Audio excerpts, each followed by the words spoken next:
rigatoni. I thought you made a group about yourself, about people worshiping you, but I guess No. you wouldn't be the first to do Well, that. come on, everybody loves pasta. I mean, not necessarily me, but welcome back to the Convo Couch. I am Pastor Jardula. And I'm Fiorella. And we have a great show for you today because last night, fam, your man, he went on Fox News. He did. And he destroyed it. He killed it. And everyone was talking about it, and everybody was just like having a ball because you know what? So many people told him that he shouldn't go on Fox News. Even some of his supporters said, "Why are you going to go on Fox News? It's a bunch of fascists. It's a bunch of right-wingers. Like, what are you going to do?" Dumb. Like, blah, blah, blah. Number one, Fox News is a number one watch news network. Even though it's mainstream media, it's the number one watch. Mm-hmm. Number two, in order for Bernie to win the primary, he not only needs to get independents and Democrats and centrists, which he isn't going to get the centrists. A lot of the centrists are just never going to vote for him. He's more likely to actually get that crossover appeal with the Republicans. And in order for him to win the general, same thing. So one of these things that we need to understand is that we do need to talk to the other side. And Bernie has always done that since day one. Yeah. He's never cared. He's always gone to talk to people of all kinds of ethnic backgrounds and all kinds of religious backgrounds. And he's always said, we can't divide people up by class, by gender, by race. And we need to come together. So I'm so glad he didn't listen and he went on, because in the last 24 hours, Bernie Sanders destroyed the town hall. He also convinced Republicans to vote for him. And he released his 10 years of tax returns to the disappointment of all the naysayers. And then the first poll came out, the Emerson poll, that had him shown as the Democratic frontrunner for 2020. So that was the first official poll that showed him ahead of Biden by, I believe, 5 points. So yeah. I mean, let me also say this too, fam. And I'm not a big fan of Fox News, but I think they destroyed it last night too as well. If you talk about destroyed, killed it, Fox did a great job. They had a way better town hall than MSNBC and CNN did. It was much more in depth, much more substance, and so I got to tip my hats off to them too as well. And we did a show on this before. We talked about when Tom Perez told the American people that no longer will the DNC have any of their debates on Fox News. We immediately started screaming, fam. This whole culture, if somebody doesn't agree with you, to smear them, to shut them out, to silence them, to say they're problematic and walk away, is disgusting. And Donald Trump will thrive on that kind of attitude. He'll thrive on that kind of mentality. But Bernie said, hey, you know what? We're not going to let you screw us up. F you. You don't want to do the debates on Fox. I'm going to do a town hall on Fox. And I think Fox did a great job because Fox even asked some questions that progressives wanted to hear, not just the establishment attacks. Right. He didn't have the questions stacked like what happened in the CNN town hall, Which was where disgusting. The questions were stacked against him. So it's really ironic and it's really crazy that we're in a situation where Fox News actually gave more fair coverage to Bernie Sanders. Yeah. And they've actually been doing that with Tulsi. They've been actually giving her interviews. They did it even in 2016. And it's still the same thing. We see that the Democrats would rather, destroy progressives than actually beat the Republican. Yeah, than beat the Republican. So I have this little meme I posted that got a lot of shares, and I just put with a Game of Thrones reference. This is the face you make when you're the daddy with the dragons who just slayed them White Walkers, and you're about to take on your damn seat on the Iron Throne. Motherfuckers. Facas. Hashtag savage and stuff. Yeah. So you see in that poll, the Fox News poll, Bernie Sanders is winning by 7%. And in a Fox News poll, ladies and gentlemen, a Fox News poll. And look at his face. Look at that savage face. He's like, dude, I got this. I'll slay these White Walkers. I'm going to sit on the Iron Throne. And I wanted to show this particular comment that I got from my friend This is Ashley. good shit here, fam. This is what it's all about because I told you about the phone call I got from my friends, but go ahead, please. Oh, yeah, no. Well, I want to hear about the phone call, but this says, Bernie, after hearing what you said on Fox News town hall, I support this plan. It made sense to me. I have been a Trump supporter, but after the town hall, I have to rethink. Thank you, sir. And then another person said, many of us are rethinking. I already did now. Yeah. So, It was very much like the phone call I got. My friend Ronnie Rose, who does the Jets Cast with me. If you haven't checked out the Jets Cast, it's one word, the Jets Cast on YouTube. Please go like, share with your friends. The Jets do not suck. Be careful. But he called me last night. His father called me, right? You know what I'm saying? Past, which is short for pasta in New Jersey talk. Okay. Past. We're going to watch your guy tonight. And they called the whole family over, you know what I'm saying? They sat down and watched Bernie Sanders at a Fox News town hall. And, he tagged me after. He said, your guy did really, really good, Pasta. I don't think those particular people who are diehard Trump people are going to necessarily take their vote from Trump to Bernie Sanders. But what happened last night can tell you the waters that we're working in, that there are Republican and independent fish that could be poached to come to our side. They give him standing applauses for a lot of the things he said, fam. And the fact that he even went on there and the little jostling and debate the whole time, it really did him good. And he's always said this. He's got a 50-state solution. He's going to get into Trump land. He's going to get in their faces and he's going to talk to them and he's going to convince them. And I think what he did last night, he picked up some serious votes. And it's not like there weren't Republicans there. I mean, it was a mixed crowd, but there was definitely Republicans because he did get booed on his stance on abortion. But on everything else, on the economics of it, people did agree because people are unanimously hurting. So, and this is the poll right now. We have the Emerson poll, so you guys can see it for the first time. Da, da, da, da. The national poll shows Bernie Sanders at the top 2020 Democratic pack. This is a survey. He led Joe Biden by 5 percentage points, so you can see that there. Yeah. And let me tell you something. Biden is not getting that number if he would have jumped into this race right now. It would go down. Way down. Yeah. Way down. Way down. Yeah. So let's start with talking about his introduction. Yeah. Okay, let's go ahead and we're going to kind of go through this kind of quickly, but we're going to kind of sum up the best parts of the town hall. So the part 1 of the town hall. Well, we go to the split screen here and just watch because even from his introduction, fam, the way Brett Baer introduced him, it's like, wow, he'll never get introduced like that on CNN or MSNBC. But look at the way he announces it real quick. Just a really quick clip. In its heyday, the Bethlehem steel plant blast those furnaces and they produce thousands of tons of steel a day. That steel built skyscrapers and helped the U.S. win 2 world wars. The plant closed in 1995, really devastating this working class community. But now there is a new day dawning in Bethlehem, economically and politically. Here in Northampton County, which is where we are, they voted for President Barack Obama in big numbers, and for the Democrat all the way back to Bush 41, actually. But it flipped the script in this county, and they voted for Donald Trump in 2016 by a shift of 9 points. And that's one of the reasons we are here. Senator Sanders is hoping to get those voters back in the blue column. According to all recent polls, he's leading among declared Democrat candidates. Ladies and gentlemen, Senator Bernie Sanders. All right, you can stop it right there and get us to the big screen. I just want to say, fam, right off the bat, do you think that CNN and MSNBC would announce him as the clear leader in the polls? Not a chance. No way. Not a chance. No way. It's really like you guys have to get out of this idea that the Democrats are ever going to really cooperate. I really don't think they are. I really don't think they are. And I think our biggest hurdle right now as progressives are the Democrats, not the Republicans. The Republicans might be, gross and have fascist views. And I'm not dismissing the danger of the right-wing ideology that Donald Trump is kind of, using to kind of elevate his political status, because I don't even believe that's actually even who he is. He's just he's a character.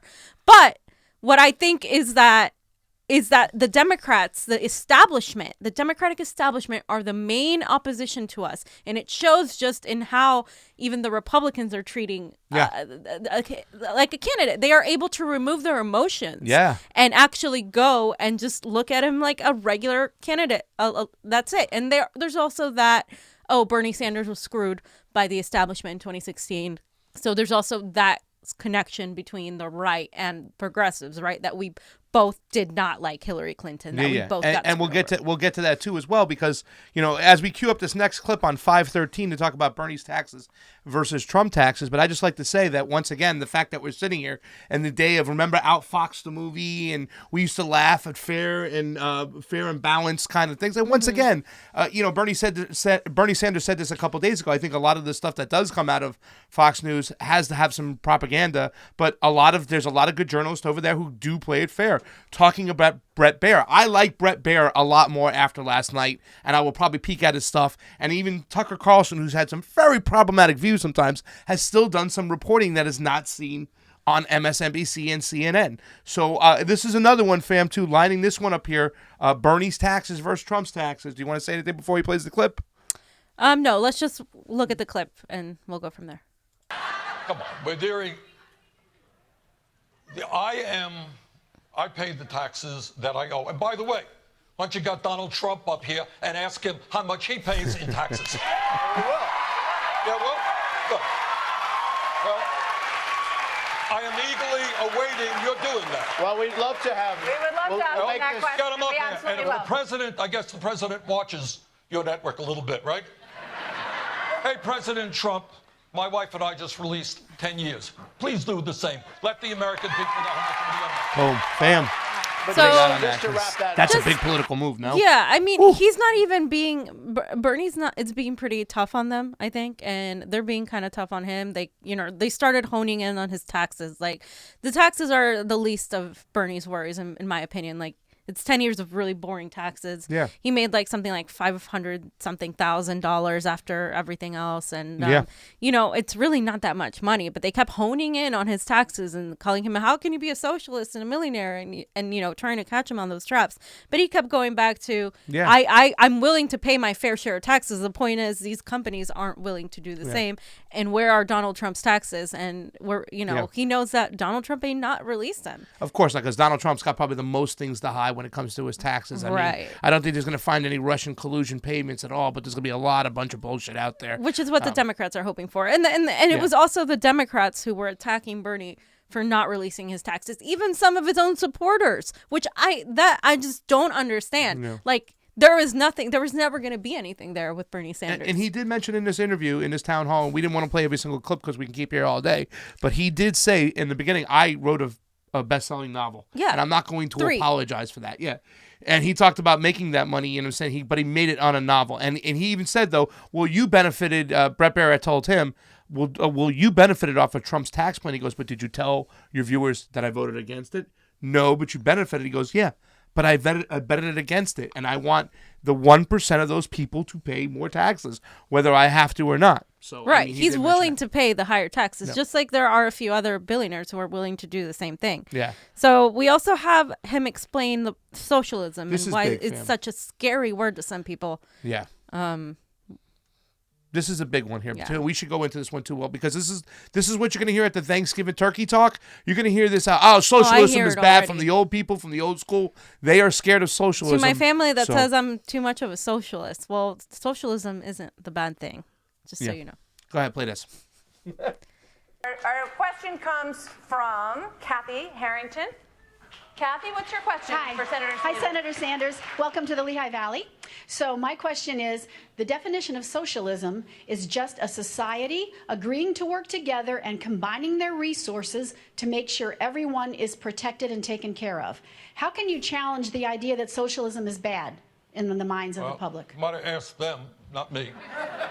But Is this going to be a constant thing? no, it will not. All right. Right. Nice, Brad. You ask me fair questions, I will give you fair answers. Thank you, sir. That's the deal. And A lot of you know, Republicans out there not applauding, everybody too, right? thought that I should come on this show. And we appreciate it. All right. Your network does not necessarily have a great deal of respect in my world, but I thought it was important for me to be here and have a serious discussion about serious issues. Sally asked a good question. Thanks for that question, Sally. And let's talk about it. And I think it's an important issue, but it will come up. What is democratic socialism? Fair question? Okay. So let's talk about it. Democratic socialism, to me, is creating a government and an economy and a society which works for all rather than just the top 1%.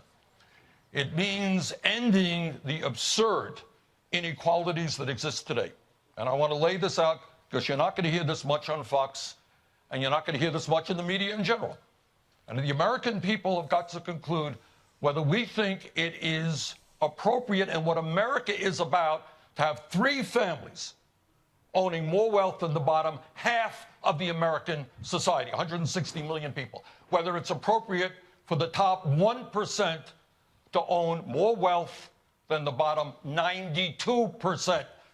Whether it is right that 49% of all new income goes to the top 1%, when many people, Brett and Martha, who are watching this program, are working 2 or 3 jobs just to pay the bills. So first of all, we want to create a government that works for all of us, and we want to create a political system which is based on one person, one vote, not billionaires buying elections as a result of this disastrous Citizens United. Fam. So he basically just takes it back to the economics of it. Just, you know, forget what she even defined is socialism isn't anything crazy. It's not like, it's not totalitarian like China. It's not Russia.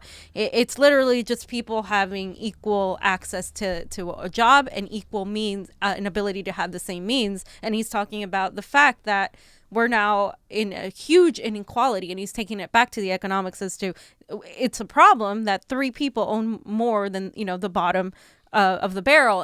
And he literally doesn't even focus on the word socialism. Yeah. He's focusing on the economic factors that are the issues that this is going to resolve. People get so caught up in the name and the parties and the ideologies, but they fail to really understand like the economics of it. Yeah, I think the fact that he always goes back to the economics is the most important thing. But I think a lot of people do, and this is where I said, fam, they should hire you in the campaign to understand and explain to people what democratic socialism is, because you always say, listen, it's, and I believe you used the term capitalism with a conscience. It's about protecting workers' rights. It's about creating a floor where every human being has a right to Medicare, has a right to education, has a right to live a decent life with a decent job. So the free market will still exist. You can still write a best-selling book and make some money. You're going to have to pay some high taxes, but guess what? You're going to get your Medicare. You're going to get your workers' rights. It's pretty much just an FDR New Deal Democrat. And I think that Bernie Sanders is great. He's made some great political points. And he did mention, too, you want to understand what democratic socialism again. Even though they'll say the word socialism and try to kind of trick people, he'll always say, okay, democratic socialism is so-and-so. Right. He emphasizes the democratic part because honestly, like, I am a full-on pretty much almost communist myself, but I understand that this country is not ready for that. I understand people freak out about that, and I'm not one to tell someone that we are going to get rid of small businesses. I believe small businesses should exist. I believe that the problem is that corporations have taken over so much that even small businesses can't compete with corporations. You have a Starbucks next to a coffee shop that's small in an area outside of LA, because LA is a little bit different. People hate going to the corporate places. Like, we're a very much like anti-corporation place, especially for coffee. Yeah. But like everywhere else, though, these mom and pop shops can't compete with corporations. So if you are a pro-business person, if you care about business, small businesses, you are going to want these independent small businesses to grow. Then you do need to put a cap on what these corporations are doing, because they have free range right now, like he said, with the overturning of Citizens United. Yeah. So I mean, with the implementation of Citizens United. And this next clip, before we go to this next clip, though, fam, I feel the same way too as well. It's just like people, it's the small businesses too that you want to protect. And we have socialism in this country. We just don't have it for poor and middle class people. We have socialism we have welfare for the rich. Yeah. So I mean, we just need to change it around and protect some workers. Now, fam, when I said that not only did Bernie Sanders destroy it or kill it, when I said Fox News destroyed it or killed it, this is what I'm talking about. Here is a question that the progressives want to hear that you will never, ever hear CNN or MSNBC even talk about or ask. Watch this over here, because this one is great. On him, we lose. Our job is to develop an agenda that speaks to the needs of workers. When we do that, we're going to win, and win big. Senator, it looks like, nobody knows for sure, but it looks like Vice President Joe Biden is likely to get into the race. Are you worried that the DNC, if that, he would be a strong establishment candidate, he's obviously been around for a long time, are you worried that the DNC might put its finger on the scale again, the way that they did to you back in 2016 with Hillary Clinton? Well, you're right. We went through that in 2016. Yeah. And I think we have come a long way since then. So we speak to the DNC every week. And I think the process will be fair. One of the important changes that we made, and we won, is, as you will recall, both of you recall, in the last time around, in 2016, Secretary Clinton had 500 superdelegates lined up behind her before the first vote was cast in Iowa. And that seemed to me pretty dumb and unfair. Well, that process has been changed. And I think that works well for everybody. But let me ask you, just because now the process is that in the next round, the superdelegates would come into play. And with so many candidates on the Democratic side, it's possible that somebody doesn't get 50%. Yep. Are you concerned about it? Are you talking to the DNC about that? Well, that's what the rule is. I mean, that's where we are right now. But you're right. I mean, I would hope that the Democratic Party understands what they did some years ago. And that is, what we want to hear from is not political insiders and campaign contributors. You want to hear from ordinary people in Iowa and Pennsylvania, and they should determine who the next Democratic nominee will be. All right. Okay, let's go to now, another. Fam, when we talk about the reason why I pointed that up, they talked about that taboo situation about what happened in 2016. They would never talk about that on CNN. Never. Ever. You know why? You know why they would never talk about that? Because they want you to believe that the Democratic Party's elections are fair. And guess what? They're not. They're pointing fingers at Russia. They weren't fair back in 2016. They weren't fair in 2017. They sure as hell weren't fair in 2018, fam. And they weren't even fair in 2001. And they're not even fair today. We went through this whole thing with the fucking delegates, excuse my French, the bullshit that's going on. They're redoing the delegate votes here in California, which is supposed to be the most progressive. But they won't ask that questions. They won't go down that rabbit hole. Why do we have to watch Fox to get a progressive issue brought up in a question? That's what I'm asking, fam. And that's why I said they killed it last night. And CNN and MSNBC won't go near it. And they also, I love that. I disagree with Bernie a little bit on this. He has a lot of faith in the DNC, and I do not. I do not trust them for 1 second. And I think, he's being presidential and cordial, but at the same time, we need to make sure that we are watching our backs, because I don't for 1 second think that they're going to let him have it. They've thrown out every single person they can think of throwing out. They've thrown out Kamala Harris in the West. They have a Buttigieg in the Midwest. They have Beto in the South. They have They have Biden. If he comes in, he could just be another Cory Booker in the Northeast. Cory Booker, Elizabeth Warren in the Northeast. Elizabeth Warren is kind of iffy because she might decide to help Bernie this time if she's smart, because he is the front runner. Here's the thing. He's the front runner. They're not, they wouldn't be, it would be a strategic move to do it, but they would have to get over their ego. Yeah. They would have to get over the fact that they would let a progressive win, and I just don't necessarily think. I know you got the chills, fam, when you heard a lot of those. I hope it should be. That was like my second worst part of that shit. When we talked about this before, and the reason why I'm wearing a Tulsi shirt today is not just because I support her. It's because she's the only one talking about election integrity. Right. He kind of did brush it off in a way. He did kind of say, yeah, that's a good question. You can see by his body language, his demeanor, and his rhetoric, it was like, okay, these are the new rules. Hopefully we can get by. Now, he said before, what's going to be different this time, Bernie, he's going to win. But like people like yourself, people like those Green Party candidates who left the party, the reason why Bernie Sanders hasn't taken on this issue strong enough when it comes to getting something with policy where we have a paper trail like, what was it, H.R. 1946 that Tulsi supported. We need that, and we should be pushing it before this next election, because we can't rely on Bernie's hopes when it comes to hoping that the DNC will play well. Right. Yeah. And that's why I've been telling people that even if you don't like the Democratic Party like myself, to register as a Democrat, because you're more likely to have your vote counted. Unfortunately, that is the risk that we have this time around. Like, I'm willing to register as a Democrat only for the reason of voting for a progressive candidate. Otherwise, like, people here in California, we got the wrong ballot. They tried to give me the wrong ballot. They tried to provisionals. The machines weren't like up to par.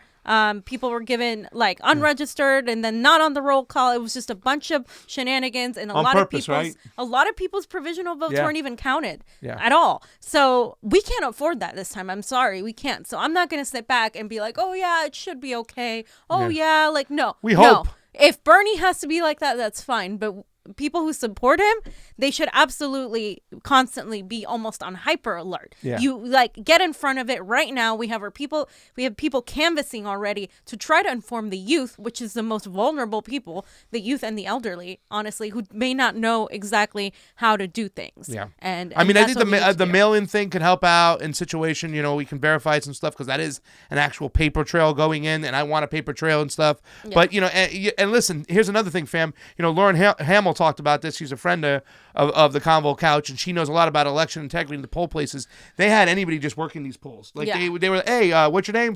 John. Oh, we like you, John. You want to run the polls? You want to be the leader over here and stuff? And John would say yes, no experience, not what's going on. So they would look at the votes, and they would do these in the areas where they knew there were a lot of progressive votes. And all of a sudden they say, well, we can't really count the integrity of the votes because the poll workers messed up, so let's just throw them in the trash. Right. Or they don't know how to fix things, or they don't know who to Right. call. So, yeah, signing people up to vote is great and doing that stuff. But if you're volunteer now, let's find out now. Let's find out how to work. Get in there for us. Be another set of eyes. Have your cameras charged and ready to freaking film anything what's messed up. But this is an area where you'll never get a question from CNN and MSNBC. Fox asked it like that. For me, it's Exhibit B on why Fox News had a better town hall, and Tulsi needs to have one with Fox as well. So. Yeah, I agree. We got to get to your favorite part and stuff because Well, I know this. yeah, this is a lot of everybody loved people's this, favorite yeah. part, right? The healthcare part. Bernie went in on the Medicare for all thing, and I think the anchors were expecting people to agree with them and not Bernie, but a lot of people ended up agreeing with Bernie. You think that when he asked that question to the audience, he thought he was going to get a different response. Get to this, yeah, you're going to love this shit. You can see his face. To spend twice as much per capita as the people of any other nation and be the only country in the world not to guarantee health care to all people. This audience, There it is. this audience has a lot of Democrats in it. It has Republicans, independents, Democratic socialists, conservatives. I want to ask the audience a question. If you could raise your hand here. A show of hands of how many people get their insurance from work, private insurance, right now. How many get it from private insurance? Okay. Now, of those, how many are willing to transition to what the senator says, a government-run system? That's most of the audience going apeshit there. There's 180 million people on private insurance. All right, let's deal with that, Brett. And Fair they, question. they Brett? would be lost, right? Well, all right. To your Brett, system. fair Okay. question. Okay. Good question. Good, thank and you. I know it's what the right wing throws out, so let me answer it. All right? Millions of people every single year lose their health insurance. You know why? They get fired or they quit and they go to another employer. I was the mayor for 8 years. You know what I did? What probably every mayor in America does? Is you look around for the best insurance program, the most cost-effective insurance. You change insurance. Every year, millions of workers wake up in the morning and their employer has changed the insurance that they have. Maybe they like the doctors. People are nodding their heads. Okay? So this is not new. Every year. Now, what we're talking about actually is stability. That when you have a Medicare for all, it is there now and it will be there in the future. Senator, let me ask you a question Wow. about Fam, they went ape. Right. So here's the thing. The argument is always like, well, what if I want to keep my plan and my doctor because I really like them? Well, you're not guaranteed that with your employer unless you are a teacher, which is a whole other thing that Bernie might have to clarify on, because teachers in California, my friend Nancy was telling me, they get a pension. It's included in their teacher salary, and they always get the same thing. They always get it after they retire. So that's a whole other thing. But as far as everybody else, your employer, like you said, can change your insurance. So the idea that, oh, you might want to keep your insurance or your insurance provider because you like them and you like your doctor, that is actually going to be resolved with universal healthcare, with Medicare for all, because you can choose any doctor you want. Right? Because when you have insurance, normally you have to pick the doctor that your insurance covers only, and it might be a doctor that's far away from you. It might be a doctor you don't like at a hospital you don't like, whatever the case is. But with this plan, you can choose any doctor and it won't matter. And your taxes, he'll talk about this later, but your taxes will go up, but you don't have to pay the deductible and the premium that you have to pay. Like something like he said a number like $26,000 out of your paycheck. Like that is as high as it goes. People pay even more sometimes. So you're not going to have to pay that at all. So honestly, yes, your taxes might go up, but really you're going to be saving money overall because you're not going to be paying those thousands of dollars out of your paycheck. Yeah, I mean, it's one hand washes the other, and I think we have to get more examples of this, fam. It's like, okay, if you have to pay $20 but you save $70 on so-and-so, wouldn't you want to do that? Because, you know what I'm saying, it might not be considered a tax, but a co-payment usually are going to be a lot higher than the taxes that you have to pay for everybody to get into this service. And let me tell you something, fam, 70% of all eligible voters across the board want a universal Medicare for all type of system where everybody's in and nobody's out, and you get rid of the insurance companies and the middlemen. That's 70% of all voters. That's why that audience went crazy. Johnny, how much does your father pay monthly for insurance? The deductible is $2,000 at least. So you have to at least pay the deductible first before you can even. I mean, that's ridiculous. You know, not everybody has $2,000 lying around. That's the whole point. And so this is a huge thing, and I think Medicare for All is something that I think can help Bernie win. You got this picture up here, fam. I What's do. this all So about? Ashley Nicole posted this awesome tweet. We love Ashley Nicole in this house. She's awesome. She's one of the best. She's smart, too. She was up there one day arguing about a Medicare for All bill. Yeah. You can get some really good insight. If you get a chance, go over to this young lady's Twitter. Fam, what did she say? Facebook. And her Facebook. So she said the most iconic moment of the 2020 campaign was when almost every single person in the Fox News audience raised their hand to say they'd be willing to switch to Bernie Sanders' Medicare for All single-payer plan. Boom. Hashtag single payer plan, hashtag boom, hashtag Bernie Town Hall, hashtag Fox Town Hall, hashtag Bernie 2020, and hashtag fam, not me, us. Exactly. Okay, so let's go to the other PowerPoints now of the second part of the election, because it's a second part of the town hall, excuse me. You can go on to YouTube, and they have it up there. It was a great town hall debate. It was better than the other ones, in my personal opinion, because it wasn't just a smear attack where I felt like Bernie Sanders in the CNN town hall was Captain America with the shield and kept on going bing and bang and boom. And he actually talked about areas of substance. They asked him good questions. It was by far the best town hall so far, I think. And the first one we're going to talk about right now is in the very beginning, Bernie's stance against NAFTA and the TPP. Because it's very important, because a lot of people lost their jobs who voted for Donald Trump specifically because of NAFTA within the Rust Belt, and that's why they voted for Trump. It wasn't because of race. It wasn't because of feelings, whatnot. Of course you have those people, but a lot of people voted for Trump because of fear of economic status, and they want to get out of their hole. And also Bernie was criticized for having the same stances on similar stances on trade as Trump. Yeah. Democrats did support the TPP. So that was another issue that came across. Remember, it was Bill Clinton who put NAFTA into play, and Hillary Clinton went around campaigning with him for it, pushing NAFTA. Lost due to, in part, trade deals that don't favor the American working class. Hey, Rodney, that's a great question. You are looking at a former congressman and a senator who not only voted against NAFTA, walked the picket lines with union workers to see that. He still does. Voted against CAFTA, voted against permanent normal trade relations with China, strongly opposed the Trans-Pacific Partnership. And why did I oppose all of these disastrous trade agreements? It was very clear to me that these agreements under Democratic and Republican leadership was written by multinational corporations to make these corporations even wealthier at the expense of the American worker. So let me suggest what is not a radical idea. American workers should not have to compete against desperate people around the world who are making $1 or $2 an hour. Now, I think we have a moral responsibility to lift up poor people around the world along with the rest of the wealthy countries. But you can do that without engaging in a race to the bottom. I have heard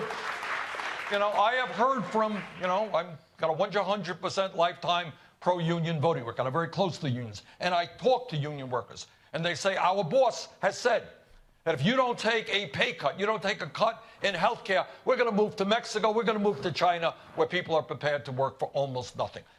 So trade is a good thing, but we need a trade policy that works for working families and not just for the large corporations.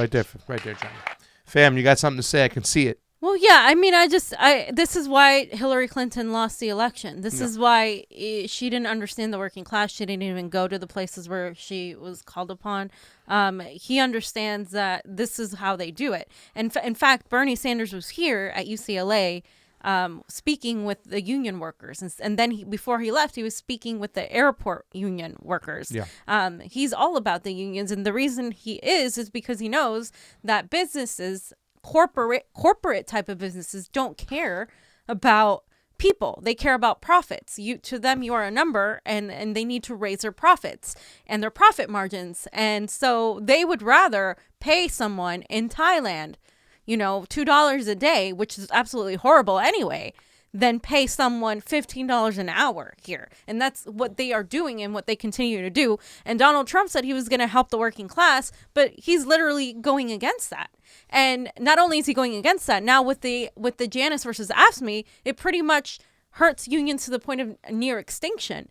And so even the unions that are left are forced to act as mini corporations, microcosms of our entire system that it doesn't work. So some of these unions are even corrupted too, because they're basically a skeleton of what they once were. I think that this is an area where you're going to have a lot of Trump people try to compare Bernie Sanders and himself to say, well, hey, you know what? This is where Donald Trump talked out against NAFTA. He started the whole trade war with China because he's trying to rip up the old plans of the NAFTA and the TPPs that were kind of brought to the table. But the difference is, and I think this was where Bernie can kind of not necessarily spin it, but tell it, is like, well, listen, Donald Trump might have said those things, but he has betrayed the working class people with his tax groups. He hasn't helped anybody. He hasn't stuck by any good unions or supported unions. And he also gave them a big FU too as well, when he...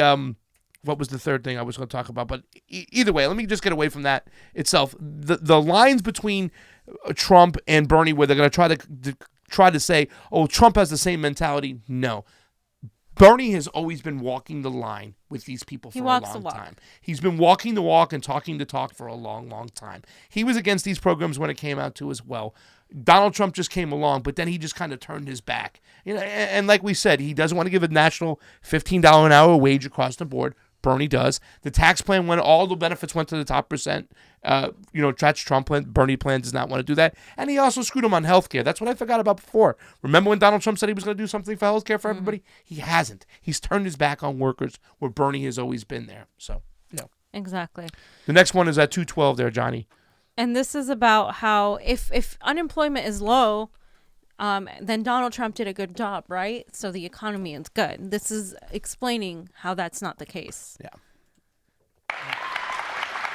All right, so you just saw in Peter Ducey's package there, people saying that they think the economy is doing pretty well here. So in Pennsylvania, you've got unemployment is down over the past couple of years. Wages are up 6.6%.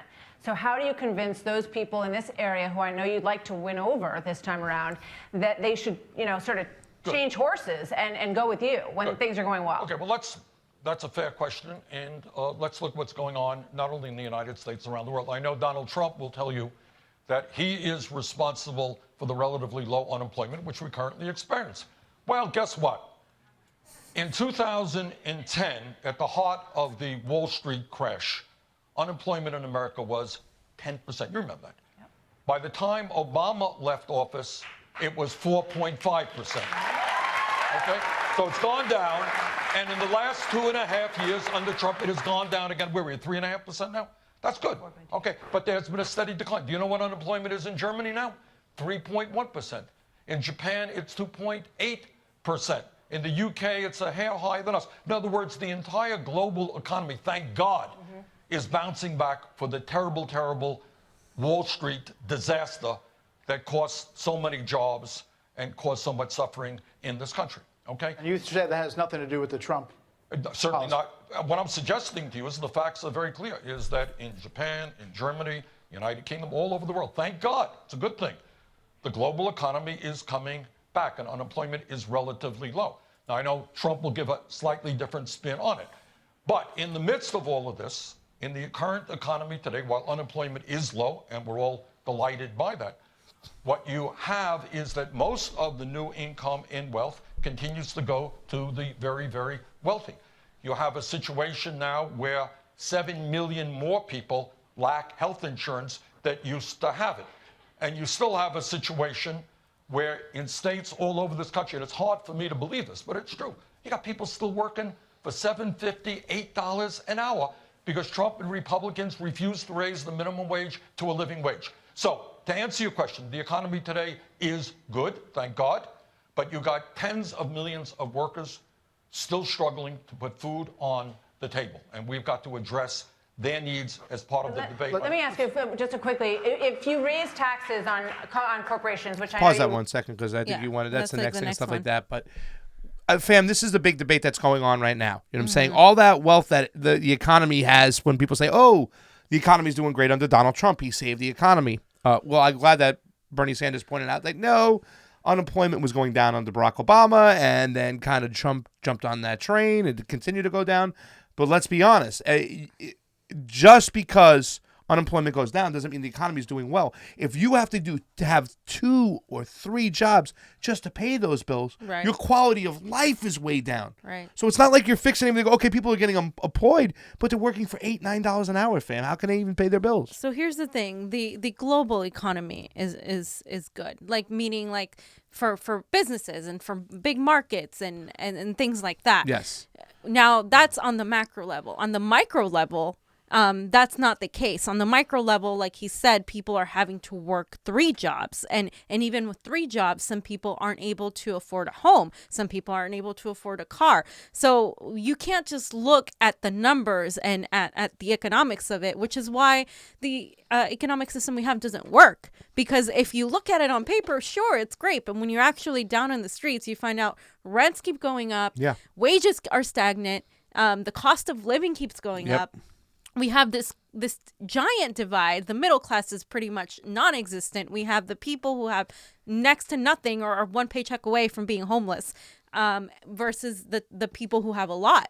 And then so that is what's not okay. Yeah. And so there is a difference between that. So it's not enough to say, oh, the economy's great under Donald Trump. He did this. He didn't do anything. That was just the global market happening. Yeah. And if he even did something, he didn't do enough because you know why? The homeless number is still rising every day. He worsened the micro economy is what he's doing with the tax cuts for the rich. You're not helping anybody. You're literally helping the global economy, these people that run the world, that are the corporations and the elite. But everybody else beneath that is just a vacuum of nothing. Yeah. And that's what people need to understand. And I don't think anybody really out there makes it really clear that there is a huge difference. And Bernie here is attempting to do just that. Before I jump back into my next statement, I'd just like to say all to the watchers of the MCSE network, please go over to our Convo Couch YouTube, like, subscribe, and share. I have to say that slowly. Thank you so much for your support and those people that are on the Convo Couch. That number keeps growing. We know it's a little small right now, but it keeps growing every day with your support. So make sure you get over there, like, subscribe, and share to our other things. What's that? Facebook too. Yeah, the Facebook page, it's really cool. A lot of people are always on Fiorella's Facebook and watching it there, but we do have about 10 people watching on the Facebook Convo Couch YouTube and Facebook. So please get over to our Facebook. We have a Twitter. We have an Instagram. Like, subscribe, and share all those things. Me and the fam are very, very fortunate, and we are loving the fact that, and we're grateful that you are getting support behind us. But don't stop. Like, share, and subscribe. Let's talk about the next one. I think we hit on that one enough because also I just want to point out real quick, fam, that the number of households that have less than $1,000 in the bank keeps growing. The number of homeless people on the street keep growing. And so those are 2 numbers to look at right now because those numbers haven't done that. To me, the economy is not getting good when it's a third world country right outside your door. And it's not just in Los Angeles. It's all around our country. So we want to talk about the tax raising. Go right into this clip. Weren't happy with the tax cuts for corporations. Aren't you afraid that is going to chill employment, that those companies are going to say, you know what, we have 100 employees, we could do it with 50, or we can do it with 60. We're not going to pay these higher taxes. We're not going to, isn't that a if concern? you want to defend, I think we look at the world a little bit differently, but if you want to defend a tax system in which Amazon, owned by the wealthiest person in this country, pay zero in federal taxes? I don't think anybody thinks that's fair. Okay, good. But I'm saying if you raise taxes on companies, small businesses across the country, Well, are you worried that they will employ fewer people? Tax policy is complicated, and you got to do it right. You didn't hear me say we're going to raise taxes on small business, did you? What we are talking about is raising taxes on large, profitable corporations and on the wealthiest people in this country, and I think that is just. Stop that, John. Fam, same thing that happened with FDR. Same thing with the tax bracket under Eisenhower. I believe it was 87%. I don't even think he's thinking about going that far. But fam, isn't this a formula that worked before, that the rich, uber rich, pay their fair share? Right. His tax thing is 52%. They try to say it was 70% like AOC, which is, he was like, no, that's someone else, because that's AOC. And I actually am for that 70%. But we can start at 52%, and that's what he's talking about. But it's not going to be on people that even make a decent living. It's going to be on the top 1%, literally the top 1%, the corporations, those people that they do charities, and they, or they put their money out in foreign countries, and they get tax write-off and all of this other stuff, and they find ways to like hide their money. It's those people that don't pay taxes, people like Amazon, people like the Netflix corporation, and all of these people that refuse to pay their fair share of taxes. But once you, a working class person, doesn't pay their taxes, they will come after you, or they will take it away and put it towards your student loans, because they do that. She knows that firsthand. I know did. about just the bank, my bank account getting seized. This does happen. And fam, in the next subject, I got a stat for you, fam. I know you love your numbers, but the number 2 idea as far as support across the board from all voters, Jimmy Dore had a show the other day, and he was talking about progressive ideas and the support they got. Number 3 was Medicare for all. 70%, I think, was like the number 3 idea across. Well, it was around there. But number 2 was this idea that Bernie Sanders is going to talk about right now here, 537. And it's great because people's eyes are opening up, and Alexandria Ocasio-Cortez is really having effect on policy. Take a look. Senator, you look at the list, you're for the Green New Deal and different policies within it, but you're for it generally. We talked about Medicare for all. Can we talk about? Yeah, we will. Free college tuition. Yep. You have an infrastructure plan. Yep.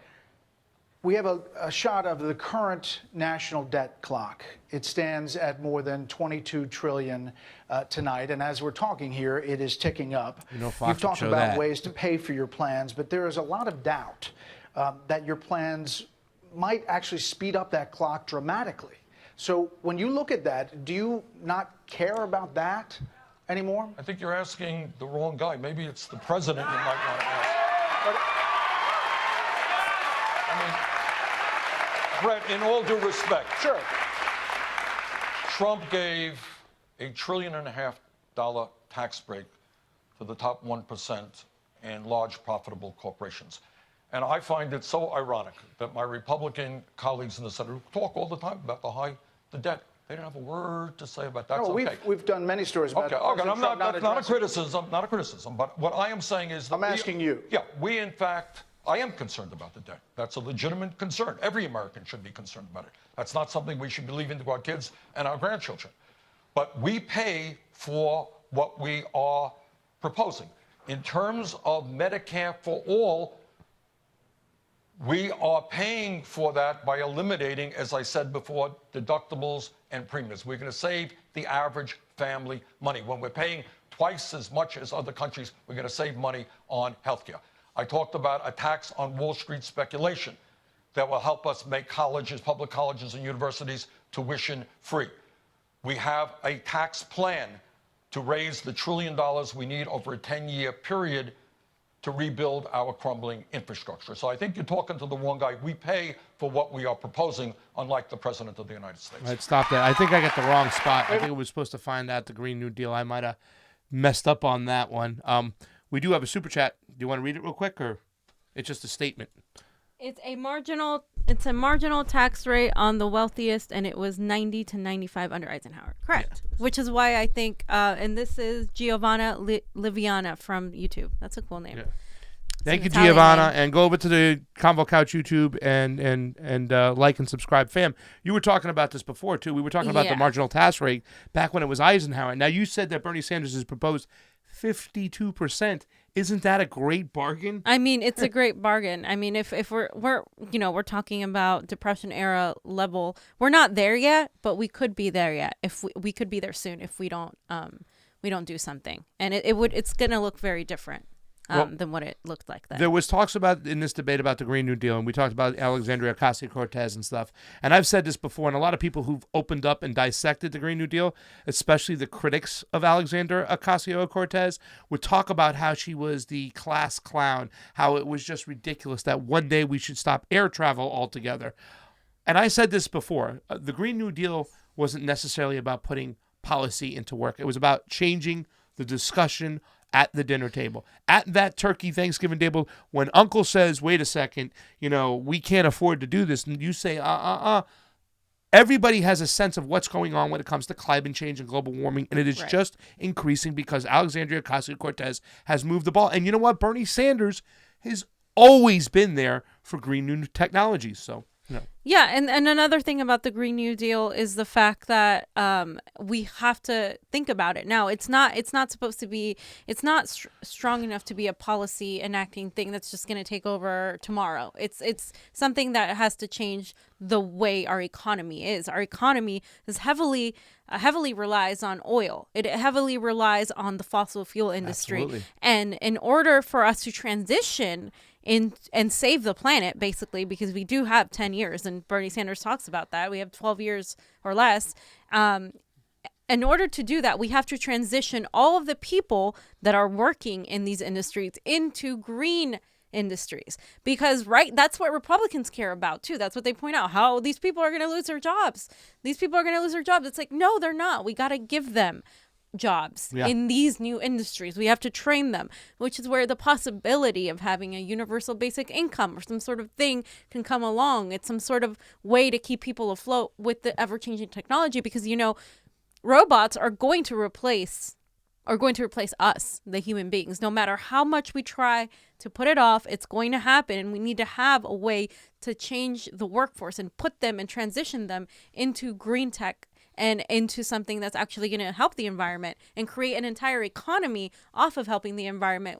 And it all comes together. And we can do that also by continuing to divest from the manufacture of weapons industry, right? The Lockheed Martins of the world, and continuing to stay away from war. That's another point where our money goes. Our money always goes there. And nobody questions how much people give to the war machine. Nobody ever questions. Even Democrats like Elizabeth Warren and Cory Booker have voted with Trump's budget increase to the military. So that's a whole other point. I think the thing is that, Kevin Kinzinger, who was a guest on our show, who actually ran for District 47, I think it was, whatever district it was. There was the Dana. He was an independent, but he would 48, I believe. 48. One of the best things he always talked about was like, he told the audience, who's got that uncle at Thanksgiving that always talks that climate change isn't real? And like everybody in the room put their arm up and said, he goes, well, okay, instead of talking to that person about science, talk to them about the economics. Tell them how there's a whole new industry of money to be made through green technologies. Because the sun ain't going away. The wind ain't going away, regardless if Donald Trump says it doesn't blow sometimes. Thank you, Donald. You know what I'm saying? The currents aren't going to stop moving. And here's something that we have to talk about, fam. When you talk about the war machine, the military machine itself, that is a price for oil. A lot of times when we went into Iraq, we went in for oil. So all that money that it comes out of Joe the plumber's tax dollars, our tax dollars, to fund that has to go towards the price of oil as well. You have to factor that in. And you know what? For me and a lot of other progressive friends I have, the compassion, the heart we have, there is no price to pay with lives. That's a chart. That's a price we don't want to pay. So, I mean, when you talk about a Green New Deal talks about, hey, man, we don't have to send troops halfway around the world to fight in some war, to get into some land, to take their oil. And that's what Donald Trump wants to do with Venezuela right now, because he wants that oil. So anyways, it's all connected is the point. Do you want to do this one, or you want to go right to that one, because we're a little bit... Yeah, let's talk about the the immigration, like what Okay, you said. because this, fam, we're going to talk about this right now, and I don't know how you feel. We're going to go to 12:09 on this thing, but to me, this is why I wore the Tulsi shirt today, fam. See, this is why I wore it. I'm telling you now because this to me was Bernie's worst answer of the night, and I wish Bernie would do a CONVO couch town hall. Because there's about 3 questions I'd like to ask him. Now, just roll this here because a lot of people will say, okay, his answer on immigration was good, whatnot. I think it was a missed opportunity. It was horrible. And I'll tell you where Tulsi would have went with this interview if she gets a town hall on Fox. Go ahead. We want to get to some questions about. Sorry, Martha, I know. get here. Okay. We want to get to some questions about immigration. Oh, sorry, immigration. Immigration. Yeah. And let's talk a little bit about the border. The president, as you know, has said that the capacity for the asylum seekers that were full at the border in terms of housing and it's overflowing. Yes. It's a bad, untenable situation right now. He has suggested, and it's been very controversial over the past few days, sending some of those people to sanctuary cities, which have said in the past that they have open doors for immigrants, So where do the overflow that we have no capacity for, where do you think they should go? Well, Where should they be sent? first thought, I mean, this president, well, let me get into this, friend. Look, I talked enough about it. But we have a problem at the border, a serious problem. And what is the problem? The problem right now, and you correct me if you think I'm wrong, is that we are now seeing desperate people fleeing violence and misery in Honduras, El Salvador, Guatemala, with little children walking 1,000 miles. They're not trying to sneak in, correct me if I'm wrong, they're going up and they say, we want asylum because I don't want my little girl to grow up, to be treated horribly by gangs, okay? Now, you're right, there are a whole lot of people. So what do we need to do? We need sensible immigration reform, which includes, among other things, getting hundreds of new judges because the system is now overflowing who can deal with these issues. You're coming into the country, are you really fleeing violence or is another reason? Right. Okay, so you need to have many, many more judges to expedite the process. And new asylum laws? Pardon me? New asylum laws? Let's look. But historically, from an international and national perspective, and I speak as the son of an immigrant himself, not in this kind of position, but who came to this country at the age of 17 from Poland without a nickel in his pocket. Internationally, what the world has said is that if you are fleeing violence, if your life is in danger, that other countries should welcome you in. But we need real comprehensive immigration reform. We don't need, and let me say this very clearly, we don't need to demonize immigrants. That we don't need to do. Stop it right there. Fam. I don't think it's this horrible of an answer. Can I explain to you why I think it's awful? I know why, but yeah. You know why. Okay, because he said, first off, we got to get judges, and then let it down the road to we got to get immigration reform. No. And Tulsi's answer would have been different because you know what Tulsi would have done. First thing we need to do is stop our intervention in these countries which are causing these mass migration problems. And this is a serious issue with Bernie Sanders, okay? Hands off Venezuela unequivocally, fam. He has said that, though. But he kind of danced around. He's manufactured consent. Well, we have to see how the elections are. And, Maduro. No, he hasn't been solid. Put your foot down. And this is where a lot of Republican voters, people who watch Fox, need to be educated. Hey, you want a wall? You want to stop the flow of immigration? Well, stop fucking intervening. And he didn't hit that, fam. And that's why I was so pissed, because I know if it was Tulsi or when it's Tulsi, she would have said right off the bat, first things first, let's stop causing the problem. Yeah, she would have. Stop taking the knife and stabbing Tulsi it in there. is, in my opinion, stronger when it comes to foreign policy, dealing with regime change wars, dealing with interventionism. In my opinion, she's the stronger candidate when it comes to foreign policy. Like, that's what she does. That's what she's been doing. I don't think, though, that Bernie has said Maduro isn't he isn't a dictator. He has said he has listened to people like say, he hasn't said hands off Venezuela, but he has said we need to stay away from engaging in regime change wars. Does he need to work on that? Absolutely. But I don't think it was a horrible answer. I do think we need to pay attention to those things, but I think Bernie is looking at it domestically. His answer was a domestic policy economic answer. It wasn't an international foreign policy answer. He didn't make the connection between immigration and war, which is something that you're right. We need to make that connection, because people in Honduras are fleeing violence that was caused by Hillary Clinton and Obama when they decided to intervene and cause a regime change, which led to this kind of violence and unstable nation, which that's where these people are coming from. And you went down there, fam. I think it's important to point them out. You went down there several times and you talked to these people. They know that. They know what happened. They know that they had a socialist, good economy. They had healthcare. They had they gave them jobs. Everybody was good. And then, of course, Hillary Clinton came in. The capitalists came in. They installed their own puppet, and look what happened. That's what we need to stop doing. And Bernie does need to be better on that. But which is why I think we need a Tulsi in the debate stage. And you're right. We need to have her in Fox, and we need to have her be if she's not president, a part of that cabinet, because she would be amazing. And honestly, one of the only people that I think has the qualifications to be a Secretary of State or a VP with a strong command, because usually VPs don't really have that much power.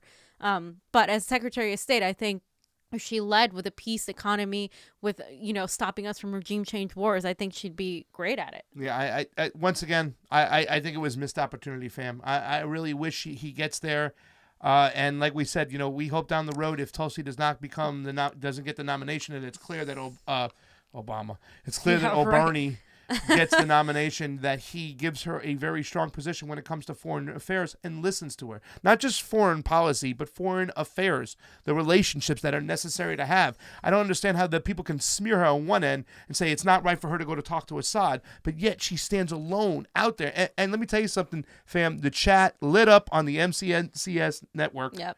Okay, about Tulsi. They like him. There's a lot of Tulsi people out there, and that's why I wore the shirt today. Tulsi. And the fam even said, Pasta, you're the one to talk. You want to be non-biased and stuff like that. I said, fam, it was important for me to wear it today because I think it's such an important issue, and Bernie is not making that correlation, and we need to continue to educate the people on the right, the conservatives who say they want a wall, who want to control immigration. Well, let's stop the problem in itself, fam. And the majority of them don't want to engage in war. They'd rather just be at home and have, the government focus on our domestic issues. But we can't do that if we continue to try to invade Venezuela, sneakily try to sneak people in Syria. Continue today with what happened today, fam, which is where we're going to segue into in a minute. Yeah, right? I just want to show one picture real quick, Johnny, that picture I have over there, because here again, and once again, with this great idea for Bernie going out there, telling the freaking DNC, hey, you don't want to have the debates there? I don't care. I'm going to go to Trump land. I'm going to talk to them. I looked on MSNBC today. I looked online. Now check a look at this. Once again, Sanders holds a town hall on Fox News. It was the most watched in the 2020 thing. And look what they put down for the title: Bernie Sanders Fox News Town Hall, smart play or Democratic betrayal. It's wonder why when you're and I put down there, they have 1.6 million subscribers. But look at this, 2 hours after, they have less than 1,000 views.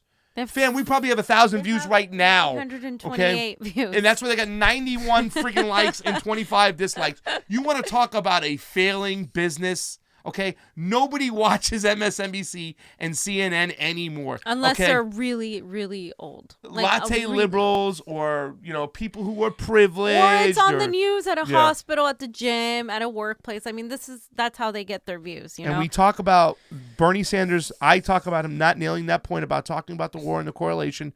Guess what, fam? There's a lot of refugees going crazy in Europe because of the war in Yemen. And guess what Donald Trump did, fam? He vetoed it. So this is why I don't fully criticize Bernie because he is anti-war, and he does. He's just not there when it comes to the knowledge and the global aspect of it, because he did introduce this legislation that Trump just vetoed to stop our aid to Saudi Arabia in Yemen, and hundreds of thousands of children have already died, and they continue to die, and they will continue to die. And there's also diseases, and it's just not a place where anybody can live habitably. But yet we are still arming Saudi Arabia. We are still giving them money. So what really irritates me isn't only that Trump vetoed the war powers resolution, It's his second veto since taking office. But not only that, it's the fact that it was a bipartisan type of support. It had such bipartisan support. And if he were a good president, he would go with what the majority of his people want. But no, he decided not to do that. Why? Why? Why? Because he wants that power. He's owned by the Saudis. He's pretty much. Let's ask the congresswoman. What did she put up there? What did she put up there? What did Tulsi Gabbard say? Why Donald Trump, will side with the Saudis? Year. We have the text here. Because being Saudi Arabia's bitch is not America's first. And you know what? Donald Trump gets to be Saudi Arabia's bitch. And you know why? Because so was Barack Obama. So was Bill Clinton. So was George Bush Jr. So was George Bush Sr. So was Ronald Reagan. They are in bed and they do business with these people. Yep. And there's only one person out there with enough courage to call them out what it is. And Tulsi Gabbard. And the bottom line here is that it's not just Saudi Arabia, and it's not just Trump. It's Israel. Is Israel. It's pretty much beholden to not just Israel, the entire state of Israel, but Netanyahu in particular. So while the Democrats are hyper-focused on Russia and trying to tie Assange to Russia and trying to blame Assange for Hillary's loss and Trump's victory, while they're so focused on reviving the dead-in-the-water Russiagate, we know, as you can see through these actions, that Saudi Arabia and Netanyahu pretty much own our entire country. I mean, we spend so much money arming them, giving them millions of dollars. We spend so much of our time. That is where the collusion is. That's where where the problem is. That's who controls our country. Corporations, the military-industrial complex, and those two countries and those two corrupt leaders of these countries that are doing this and are taking away from all of the things that we could be giving to our people here in the United States. And they're also killing people, innocent people over there, creating refugees, which are then going to come in here. And it's an entire issue that needs to be discussed. We need to be able to connect the dots, which a lot of the times you hear all this information, it doesn't make sense, which is why we will continue to connect the dots for you, because it's all about that. That's what it's all about. It says, Costello West, super chat contribution. Thank you so much. He said Bernie took over $300,000 from defense contractors before the 2016 election. I'd like to see that paper trail and information. It says Tulsi FTW. Fam, you're more hip than me. What does FTW stand for? For the win. For the win, I guess. We always say in this house, Tulsi FTF for the fam. For the fam. The win. Fam, I want to thank all the people on the MCSC network who joined on in, who went over to our Convo Couch YouTube, subscribed, and will share. We're trying to build that up. We want to thank Niko House, who always tells us to find our balance for letting us come on the MCSC network. And don't forget about our Facebook. We had some people who transitioned on over to the Convo Couch YouTube. We know you love the fams, Fiorella over here, and like to follow it from there. But even the fams want you to go over there. We have a Patreon. You can help us out with a few bucks. We got some T-shirts if we can find them, and we will get them out to you ASAP. Fam, do you have anything else to close up with this awesome show that we had? I'm very proud of us. Just remember to let's separate the ideologies. Let's separate the labels. Let's focus on what these candidates are doing, not just what they're saying. And Bernie Sanders and Tulsi are walking the walk. He's going with the unions. She was over here in LA picking up trash at MacArthur Park. She was also meeting with community leaders. Bernie Sanders is going to do the same thing. So these are the people that we want in power. And Mike Gravel is another one that's coming up on Twitter a lot because he has two 17-year-olds who handle his Twitter. And he's really savage. And he's way older than Bernie. Yeah. But he is... there is one thing I do wish Bernie would speak out on. And I understand, again, strategically, politically, pragmatically, why he hasn't. But I disagree with it. I think it's an ill advice. I think he should speak out about Assange. And Tulsi, again, besides Mike Gravel, is the only one to do that, to speak against Assange's arrest, because to me, as media, as for us, it's so important that we have the freedom of press, and that his arrest and Chelsea Manning's arrest and all of that is the complete betrayal to the freedom of the press. Absolutely, 100%. It's so important, and I don't think the mainstream centrist or even some Bernie supporters are giving it enough attention, because it's so, the once they go after one person, forget it. They can go after anybody now. And the fact that they're trying to incriminate a man for doing his job, for being a journalist, for simply, protecting his source. And they're turning it around and saying it like he betrayed America, and turning it around and saying that he helped Donald Trump all of a sudden when there's zero evidence of that. It is disgusting, and it's an attack on media, on independent media. And you know what? It's because they're scared. The mainstream is losing viewers. Independent media is on the rise, and it's going to continue that way.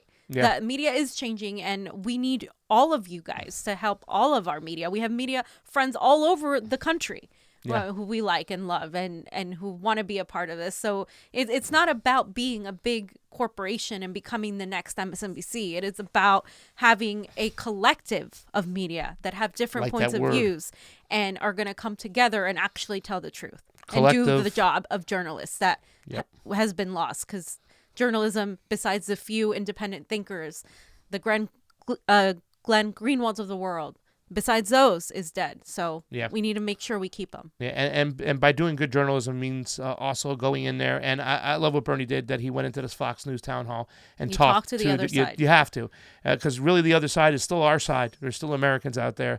And instead of flicking them off and just telling them that they're trash or they're racist, we know there's Trump supporters that are racist and fascist and stuff, but not every single Trump supporter. So it's time to start listening and trying to persuade them of your argument. Enough of the smearing, and kudos. Thank you. I can't even freaking speak. To Bernie Sanders to going into Pennsylvania and Fox News. For Pasta Jardula and Fiorella. Have a wonderful night, guys. Convo out. That's right. Say that. Punchline. Convo out.